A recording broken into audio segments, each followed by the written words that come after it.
할렐루야. 우리 이화의 복덩이 가정가정마다 하나님의 복과 은혜가 가득하시기를 축복합니다. 더더구나 중요한 것은 이 말씀의 은혜들이 이루어지는 가정이 되시기를 축복합니다. 우리는 계속해서 마태복음을 묵상하고 있습니다. 예수께서는요, 다른 누구보다도 사람에게 관심이 많으십니다. 사람 만드셨잖아요. 그리고 사람에게 정말 좋다, 지으시고는 정말 좋다 하시고 복을 허락하시죠. 사람이 잘 되기를 바라셔서 천국 백성 되게 하시고 천국 은혜 누리면서 살도록 복과 은혜를 주시는 거죠. 그래서 말씀 가르치시고 산상수 말씀 가르치시고 하나님 나라를 선포하시고 이적을 통해서 우리를 가르쳐 주십니다. 지난번에 말씀드렸듯이 예수님이 가르치시고 선포하시고 치유하셨다.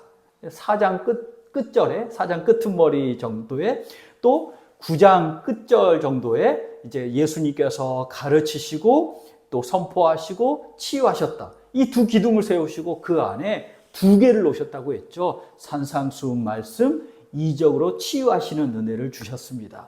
우리에게도 이러한 은혜가 있는 줄 믿습니다. 하나님 말씀을 주시고요. 또 성령께서 우리의 삶을 인도해 주시고 고치시기도 하고 마음을 돌이키게도 하시고 또 우리의 발걸음을 든든하게 지키셔서 능히 걸어가게 하시는 하나님의 은혜가 우리 이화의 복덩이들 가정가정마다 있으시기를 축복합니다. 또한 그 말씀 중간에 가장 중요한 건요, 이제 예수님을 따라야 하는 거죠. 예수님을 따라야 합니다. 말씀을 주시고 이적을 통해서 예수가 이런 분이다 알려주시고는요, 예수께서 지난 시간에도 말씀하셨죠. 그리고 18절부터 22절에 보시면 너는 나를 따르라 라고 말씀합니다. 따르자 말씀합니다. 건너편으로 가자 너는 나를 따르라 계속 강조하고 계시죠. 우리가 지난 시간에 무슨 말씀을 나눴는지 잠깐 요약을 해보자면 지난 주일에 한 서기관이 예수님께 찾아 나왔습니다. 최고의 지식인입니다. 그리고 이 서기관이 예수님께는요, 어디를 가시든지 좋은 곳에 가시든지 힘든 곳에 가시든지 내가 주님 따르겠습니다 하니까 예수님이 뭐라고 했죠? 여우도 굴이 있고 공중에 새도 거처가 있는데 나는 인자는 머리 둘 곳이 없다. 하나님의 일을 하시느라고 예수님이 쉴 수가 없을 정도로 그렇게 바쁘시다. 그리고는요, 피곤하셔서 머리를 베시고 쿨쿨 주무십니다. 아니, 머리 둘 곳이 없다고 하시는 분이 머리를 딱 대시자마자 쿨쿨 주무시는 거 보면 참 재밌으신 분이죠. 그런데 오늘 이제 제자 중에 또 한 사람이 나옵니다. 예수님께 나와서 이렇게 말하죠. 선생님, 주님, 제가 아버지가 돌아가셨습니다. 돌아가셨는지, 임종이 가까웠는지, 아니면은 완전히 돌아가서 뒷정리를 하는 건지는 자세히는 모르지만, 제가 아버지 장례를 치르고, 먼저 아버지 장례를 치르고 다시 오겠습니다. 요청합니다. 예수님이 뭐라고 하세요? 죽은 자들 장사하게 하고, 너는 나를 따르라. 라고 말씀하죠. 아니, 예수님은 아버지 장례도 치르지 못하게 하시는 그런 분인가? 그러나 이 말씀에는 하나님의 기쁘시고 또 우리에게 복 주시려는 뜻이 숨어 있습니다. 한마디로 말하면 생명 살리는 일 내가 아는데 그 생명 살리는 일 같이 하자라는 뜻이 숨어 있는 거죠. 오늘 주시는 말씀을 깨닫고 나도 이렇게 살겠다 결단하는 은혜의 시간이 되시기를 축복합니다. 첫째로는요, 먼저 하나님의 나라와 의를 구해야 하죠. 가장 먼저 하나님의 나라와 하나님의 의라는 겁니다. 제자 중에 또 한 사람이 예수님을 찾아와서 아버지 장사 지내고 오겠습니다 말했습니다. 먼저 가겠다 말합니다. 이 아버지 장례를 치르러 먼저 갔다가 내가 다시 오겠습니다 라고 말한 거죠. 이거 당연한 거죠. 부모님 공경하는 거, 부모님 장례 치르는 거 당연합니다. 십계명에서도 부모 공경하면 이 땅에서 내 생명이 길리라 하나님이 축복해 주시고, 예수님이 또 재물 많은 이제 청년이 와서는요, 이제 내가 어떻게 하면 하나님의 나라에 들어갈 수 있겠습니까? 물으니까 점검을 하는데, 너 십계명 잘 지켰니? 점검을 하는데, 그 중에 너 부모 공경도 했니? 점검을 하거든요. 지금 그때 부모 공경도 너 해야 된다라고 예수님이 강조하시죠. 이때 장례를 치르지 않는 건 그건 당연히 불효입니다. 불효. 하지만 또 한 번 생각을 해 보십시오. 아주 특별한 사명을 맡았을 때는요, 아버지 장례보다 먼저 그 중요한 사명을 감당하기도 하더라고요. 성경에 보니까요, 레위기 21장 8절에 따르면 민족을 대표하는 대제사장이 예배를 드립니다. 그때는요, 이 사람은요, 하나님의 일을 감당할 때 모든 백성들을 대표해서 하나님께 예물을 드리는 사람이잖아요. 이 대제사장은요, 시체를 가까이 하면 안 됩니다. 그래서 부모의 시신도 그때는 가까이 하면 안 돼서 이 장례보다는 하나님 섬기는 일을 먼저 해야 했던 겁니다. 민수기 6장 6절 7절에는요, 나시린이라는 사람이 나오는데요. 이 사람은요, 특별한 기간에 하나님, 내가 이 기간에 딱 하나님 헌신하겠습니다. 하나님께 내 몸을 온전히 드리겠습니다. 약속한 사람이거든요. 그때 하지 말아야 될 게 뭐냐면, 먼저는요, 포도주, 독주 마시지 말라, 술 마시지 말라, 그리고 머리카락 자르지 말라, 그리고 시체를 가까이 하지 말라. 이거 세 가지를 정했거든요. 시체가 부정탄다, 이제 그 균이나 여러 가지 더러운 것들이 옮아온다 해서 이제 세 가지를 지키지 말라 하는 거죠. 그러니 이 기간 동안에는 부모나 형제나 자매의 장례가 있더라도 먼저 구별해서 하나님께 드린 약속을 지켜야 하는 거였습니다. 부모님과 한 약속보다도 하나님께 한 약속이 먼저라는 거죠. 그리고 중요하다라는 거죠. 오늘날에도요, 더 중요한 일을 먼저 하는 사람들이 종종 있습니다. 어떤 사람들이냐면요, 나라의 특별한 사명을 맡아서 대통령으로부터, 나라로부터 특별한 사명을 맡아서 임무 수행하러 가는 사람. 유서 써놓고 가죠. 부모가 돌아가셔도요, 그 일 먼저 하더라고요. 또 이 사연들이 있잖아요. 올림픽 직전에 글쎄 어머니가 돌아가셨대요. 어머니가 돌아가셨어요. 그럼 나라를 대표하는 이 올림픽이 너무 중요해서 눈물을 머금고 가서 그 경기를 최선을 다하고요, 메달을 따서 그 어머니께 헌사하기도 하잖아요. 지금껏 준비한 땀의 결과를 보는 것, 그리고 나라를 대표하는 것이 더 중요해서 어머니 장례 그 자리를 지키지 못하고 그 일을 먼저 하는 경우들도 있습니다. 그리고 또 전쟁이 났습니다. 적군이 쳐들어왔어요. 나라를 지켜야 돼요. 그때는 눈물을 머금고 나라 지키는 일, 또 내 부모, 내 가정을 지키는 일이 더 우선이기 때문에 부모의 장례도 조금은 뒤로 미루더라고요. 그만큼 극단적인 예지만 이런 일이 없어야 되고 없을 거고 이런 일은 정말 없어야 되지만 예를 들어서 우리 집안에 장례가 났습니다. 그런데 이런 일은 정말 없어야 돼요. 그런데 예를 들어서 이런 장례가 났습니다. 그런데 누가 가족 중에 큰 수술을 해야 됩니다. 그러면 어디에 먼저 신경을 써야죠? 저 같으면 큰 수술을 하는 곳에 먼저 신경을 쓸 겁니다. 물론 장례도 중요하지만 사람 살리는 일에 먼저 정성을 먼저 더 쏟아야 되지 않겠습니까?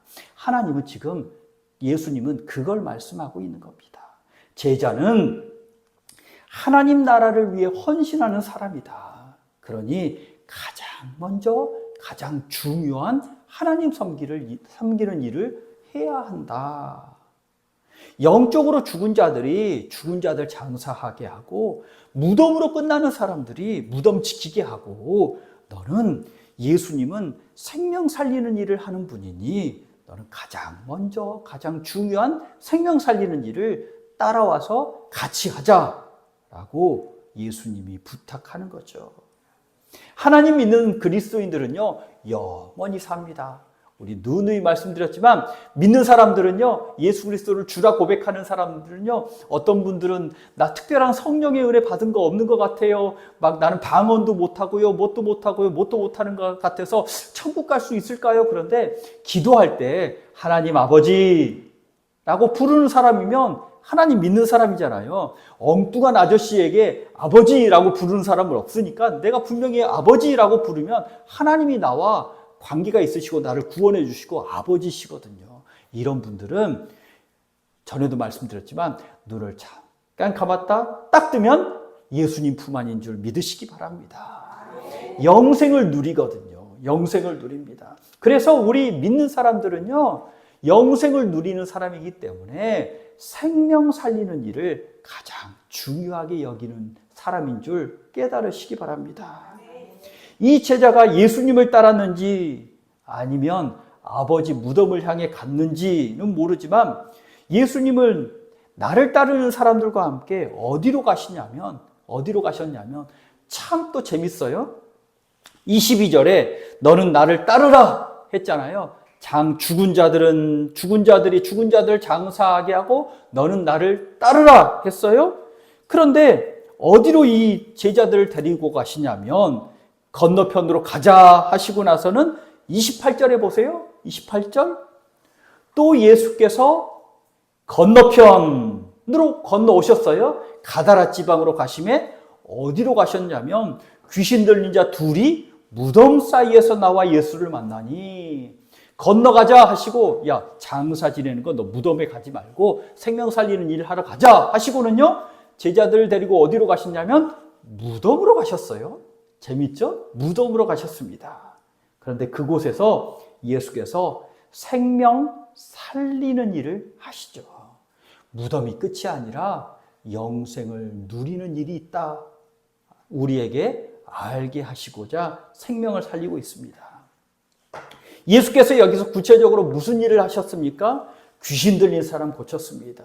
마가복음에서는요, 군대 귀신이라고 합니다. 군대 귀신이 이름이 군대 귀신이 아니라 군대만큼 사람들이 귀신이 너무 많아서 군대 귀신이에요. 2,000마리나 되는 돼지떼에 들어가고도 이 귀신의 힘을 돼지떼들이 감당하지 못해서 돼지떼들이 미쳐 날뛰어서 물로 내리달립니다. 그 정도의 귀신이 사람 안에서 작용한다면 이 사람이 얼마나 괴롭고 힘든 인생이고 미쳐 날뛰는 인생이겠습니까? 얼마나 끔찍합니까? 예수님은 귀신 들린 사람의 인생을 바꾸어 주시고요, 온전하게 생활하도록 치료해 주셨습니다. 예수님께서 이런 분이시고 우리 믿는 사람도 사람 죽이는 일을 하는 사람이 아니라 죽은 사람 잘 묻어두는 그런 사람이 아니라 어떻든지 그런 일도 중요하지만 가장 먼저 더 중요한 일, 어떻게든 생명 살리는 일, 어떻게든 인생이 잘 되도록 하고 어떻게든 영생 얻도록 하고 어떻게든 예수 믿는 일을 하도록, 예수 믿을 수 있도록 그렇게 만드는 일을 하는 사람이 우리인 줄 깨달으시기 바랍니다. 또 둘째로는요, 이 본문에서는요, 영적 세계의 주인이 예수님이심을 알아야 합니다. 영적 세계의 주인. 영적 세계에 있다는 거 전에도 말씀드렸죠. 우리가 땅 밑은 보지 않지만 땅 밑이 있잖아요. 땅 밑에도 무수한 일이 일어나잖아요. 그렇듯이 눈에 보이는 세계만 우리가 보는 세계가 아니라, 있는 세계가 아니라 안 보이는 세계도 분명히 있는데 영적인 세계도 있다는 거죠. 대가볼리 지역의 귀신 들린 자에게 귀신을 내쫓는 이 치유하는 이야기는요, 마가복음과 누가복음에도 나옵니다. 우리 28절 윗부분에 보면 제 성경에는 이제 파란색으로 귀신 들린 두 사람을 고치시다라고 작은 제목이 나와 있는데요. 그 옆에 가로가 있죠. 막 5장 1절부터 20, 룩 8장 26절부터 39. 이건 무슨 말이냐면 마가복음 5장 1절부터의 이 이야기가 있고 누가복음 8장 26절부터 39절에 이 이야기가 있다. 그런데 내용이 조금 다릅니다. 왜 다른지는 또 다음에 설명할 일이 있겠지만 어떻게 다르냐면 마가복음과 누가복음에서는요, 귀신 들린 자가 한 사람인데요. 마태복음에서는요, 몇 명인지 한번 보시겠습니까? 28절에 몇 명이죠? 두 사람이죠, 두 사람. 두 사람. 마태는 왜 두 사람이라고 했을까요? 왜 두 사람이라고 했을까요? 예수님이 귀신 들린 사람 고치는 게 딱 이 사람만 고치셨겠습니까? 이 사람도 저 사람도 저 사람도 각 마을에 귀신 들린 사람을 고쳤을 겁니다. 수없이 고쳤을 겁니다. 그 중에 이 마태는요, 두 사람이라고 표현을 하는데요. 왜 두 사람이라고 말했을까? 마태복음은요, 유대적인 배경을 가진, 그러니까 구약 성경을 믿는 그리스도인들에게 복음을 전하거든요. 구약 성경을 철석같이 믿는 사람이에요. 그러니까 그 철석같이 믿으면서 예수 그리스도를 믿으니까 구약의 이야기를 하면 더 이해가 빠르겠죠, 이 사람들이. 구약에 뭐라고 했냐면, 구약 성경에 악이나 죄를 확정할 때, 그러니까 예를 들어서 증인 세울 때 한 사람으로만 하지 말고 두 사람이나 세 사람을 세워라 말씀하거든요. 그래서 마태복음 18장에도요, 너 교회에서 권면할 일이 있으면 먼저 혼자 가서 권면하고 나중에는 두세 사람이 가서 권면하고 또 그 후에는 교회 이름으로 권면해라 하면서 두세 사람을 강조하고 있습니다. 교육 목사로 한 교회에서 섬길 때 한 여자 전도사님이 계셨거든요. 근데 좀 좋지 않은 예이지만 주변에서 그 전도사님에 대해서 이야기를 할 때요, 자꾸 이렇게 말이 들리는데 어떤 말이 들리냐면, 목사님, 그 전도사님이요, 자꾸 딴소리를 해요. 이 딴소리가 뭐냐면, 자, 보니까 분명히 같이 함께 이야기를 나눴어요. 근데 가서는요, 엉뚱한 소리를 내요. 엉뚱한 행동을 해요. 우리 이렇게 하자 했는데 가서는요, 엉뚱한 소리를 하고 그때 모이자 했는데 안 나타나요. 그러면 나중에 그때 3시 아니었어요? 하고 머리를 극적극적 거리는 거예요. 회의 시간에도 제가 잘 전달사항 전달하고 이렇게 하자, 이렇게 하면 어떻겠냐 하고 서로 얘기해보자, 이렇게 결정하자 하고 결정을 했어요. 그리고 그 전도사님은요, 노트에 열심히 받아 적었어요. 그런 분들이 노트 필기를 정말 잘해요. 근데 나중에 물어보면 엉뚱한 소리를 하는 거예요. 수첩을 보자고 해요. 수첩을 보자고. 이때 이 내용 여기다가 적어놓지 않았냐고. 근데 왜 모르냐고. 왜 딴소리를 하냐고. 참 그렇더라고요. 인풋과 아웃풋이 다른 분이 가끔은 있더라고요. 그래서 그런가 보다. 그 후로는요, 이분과 단둘이 이야기 나눌 일이 있어도 단둘이 이야기 나누면 저는 이렇게 했는데 그분이 딴소리 하면 이게 말이 서로 다르니까 제가 전도사님 한 분을 옆에다가 딱 앉혀놓고 우리 같이 셋이 이야기합시다. 당신은 듣고만 있으면 됩니다. 이야기를 했죠. 그래서 제 말을 증인 삼아줄 한 사람을 옆에 두었던 겁니다. 귀신 들린 자 둘이 고침을 받았습니다. 둘이 예수께 진짜 고침을 받았어요. 이 말은 무슨 말이에요? 두 사람이 딱 등장하면 고침받은 게 진짜야 라는 말을 하고 싶으신 겁니다. 귀신 쫓아내 주신 거 이거 진짜야. 한 사람이면 거짓말한다고 할 수 있잖아요. 근데 두 사람이 똑같은 말을 하면 그래도 믿을만 하잖아요. 세 사람이 똑같은 말 하면 더 믿을만 하잖아요. 그러니까 마태는 유대적인 배경을 가진 그리스도인에게 두 사람, 야, 모세도 두 사람 증인 세우라고 했잖아. 여기 증인 둘 있어. 예수님이 귀신 쫓아내서 고치신 게 두 사람 있어. 이거 증인 되지? 확실하지? 이거 진짜야. 한 사람도 아니고 두 사람이라 깨끗하게 하시고, 죽음 냄새 풍기던 이 사람을 귀신을 쫓아내 주셔서 생명 향기를 바라게 하시는 이 일이 두 사람이나 돼, 너희. 그러니까 진짜야. 믿어. 예수님이 영적인 세계의 주인이셔. 귀신도 쫓아내 주셔. 예수님이 오늘 본문에 말씀을 많이 안 하십니다. 귀신들이 많이 말합니다. 그런데 예수님이 딱 한마디 하십니다. 뭐라고 하시냐면 32절에 보십시오. 32절에 그들에게 가라 라고 딱 한마디 하십니다. 그러니 이 귀신들이 돼지떼에 들어가 몰살을 합니다. 우리도 예수 그리스도의 이름으로 사단의 권세를 이길 수 있습니다. 그래서 우리 기도할 때 내가 나사렛 예수 그리스도의 이름으로 명하노니 거짓과 속임수와 이간질과 분쟁과 죽음의 냄새를 풍기고 죽음에 이르게 하는 사단의 권세는 내가 나사렛 예수 그리스도의 이름으로 명하노니 물러갈지어다 라고 기도할 수 있는 겁니다. 이렇게 우리는요, 예수님의 이름에 능력이 있음을 믿으시기 바랍니다. 예수께서 그 땅을 밟으셨습니다. 수많은 마귀가 두려워 떱니다. 소리를 지릅니다. 29절부터 이야기죠. 자신이 지배하고 있던 이 땅에, 그리고 자신이 지배하고 있던 그 한 사람에게 수천 마리의 귀신이 들어가서 이 사람을 갈기갈기 찢으면서 죽을 정도로 인생을 비참하게 만드는 그 귀신들이 예수님이 나타나니 쩔쩔맵니다.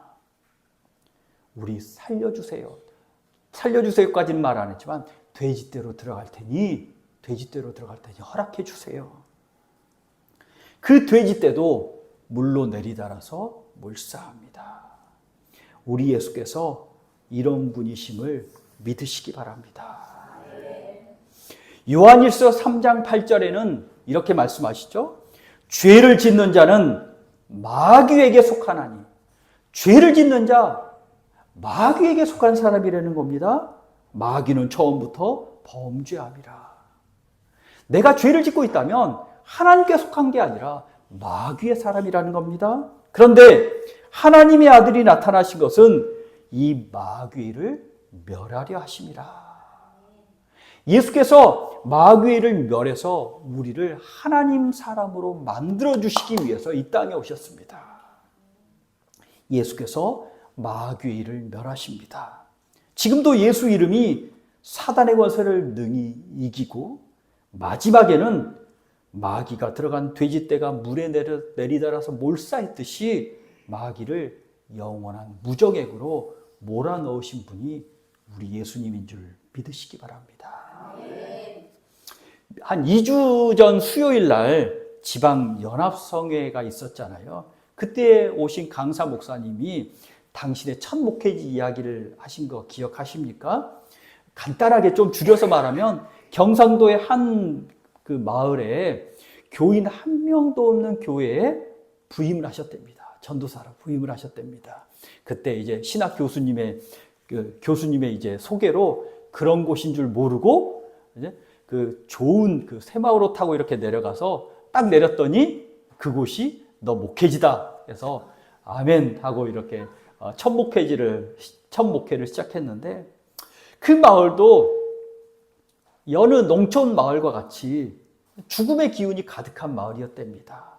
농약 먹고 죽고 나무에 목매달아 죽고 술병 나서 죽고 그런 사람이 없는 집이 없는 그런 가족 중에 그런 사람이 없는 그런 집이 없을 정도로 강팍한 마을이라는 거예요. 교회가 서고 예배 드린다고 하니까 뭐 처음부터 교회가 막 사람들이 오고 메워지나요? 절대 그렇지 않죠. 절대 그렇지 않죠. 놀러 가라고 한다면 관광버스가 미어져도요.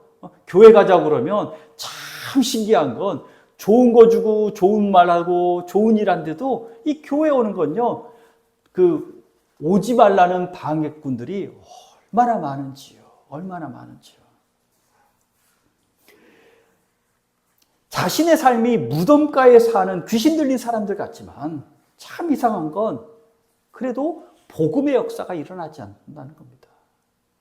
그렇지만 그곳에서 그 목사님이 예배하고 기도하고 중간에 도망가려고 하셨던 그 이야기도 잠깐 하셨지만 어떻든지 기도하고 예배를 드리니까 할머니 한 분이 그 교회에서 예수 믿고 천국 가게 되었고, 그리고 50년 동안 동자신을 섬기던 50년 동안 동자신 섬기던 그런 그 점치는 무당도, 점봐주는 그런 분도 예수 믿고, 그 따님이 얼마나 간절히 기도했겠습니까? 그 따님의 기도도 더해져서 예수 믿고 세례받고 교인이 되어서 하나님 품에 안기고 생명의 역사가 일어난, 예수 그리스도 이름이 있는 곳에 생명의 역사가 일어남을 믿으시기 바랍니다. 우리 가정에, 나의 삶에, 또 우리 마을에 죽음의 냄새가 가득하다. 그러면 예수 그리스도의 은혜가 필요한 곳이구나 라는 사실을 캐치하시기 바랍니다. 죽음의 냄새가 가득나? 못 살아? 이런 곳에서 어떻게 살아? 그러면서 나도 어느덧 거기에 젖는 것이 아니라, 혹시 무덤가에 나는 죽음의 냄새가 우리 가정에, 우리 마을에 가득하다면, 이건 죽음의 냄새가 아니라 예수를 모셔드려서 생명의 냄새로 바꾸어야 하는 거구나 라는 사인으로 받아들이시기 바랍니다. 에베소서 6장 12절에 이렇게 말씀하죠. 우리의 싸움, 혈과 육을 상대하는 것이 아니요 통치자들과 권세들과 어둠의 세상 주관자들과 하늘에 있는 악한 영들을 상대함이라. 쉽게 말하면 우리 믿는 사람의 싸움은요, 사람 붙잡고 싸우는 싸움이 아니라는 겁니다. 그래서 누구와 마음 상하는 일이 있어도요, 사람 멱살 잡고 싸우면 일이 해결이 안 된다는 겁니다.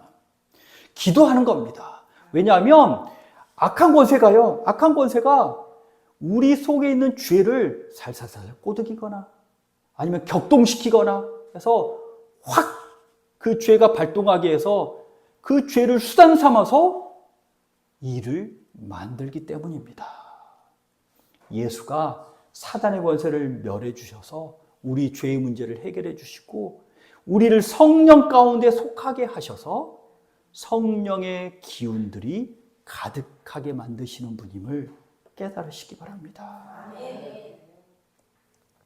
그래서 혹시 우리 주변에 엉뚱한 소리 하는 자, 거짓말하는 자, 음행하는 자, 남을 판단하는 자, 죽음의 냄새를 풍기는 자, 그 사람과 함께 지내면 어쩐지 마음이 편치 않는 자, 분노가 만나면 분노 유발자, 구타 유발자, 그 사람이 항상 가는 곳에는 뒷말이 그렇게 만드는 자, 아는 척만 하고 교만한 자, 다른 사람 끌어내리지 못해서 안다라는 자 있다면 그 사람을 미워할 게 아니라 이건 예수님의 은혜가 필요하구나. 사단의 권세를 멸해야 되는구나. 그리고 그 사람도 이게 잘못된 거구나. 예수 안에서 깨달아야 되는구나. 불쌍히 여기시고 예수 그리스도의 은혜를 간절히 구하는 우리 이와의 복덩이들이 되시기를 축복합니다. 아멘. 사단의 유혹과 미혹의 끈을 끊어주시는 분이 예수님이십니다. 성령의 사람이 되게 하셔서 죽음의 냄새를 점점 바꾸셔서 생명의 향기로 바꾸시는 분이 우리 예수님이시잖아요. 이렇듯이 예수 그리스도의 능력을 믿고 의지하고 기도하며 주를 따를 때 하나님의 나라 샬롬의 은혜가 가득한 가정이 되시기를 간절히 축복합니다. 기도하겠습니다. 마귀의 권세를 멸하시려 이 땅에 오셔서 십자가에서 모든 세상의 권세를, 죽음의 권세까지도 이기신 예수 그리스도의 심을 믿습니다. 아버지 하나님, 온전히 나는 생명 살리는 일 예수님만 따라가며 생명 살리는 일에 최선을 다하겠습니다. 성령께서 주장하여 주셔서 나의 삶도 날마다 정결하게 하여 주시고, 성령께서 주장하여 주셔서 우리 마을과 우리가 만나는 사람들의 삶도 날마다 정결하게 하여 주셔서 예수 생명의 역사, 성령의 역사가 넘쳐나는 귀한 천국이 되게 하여 주옵소서. 예수 그리스도 이름으로 기도하옵나이다. 아멘.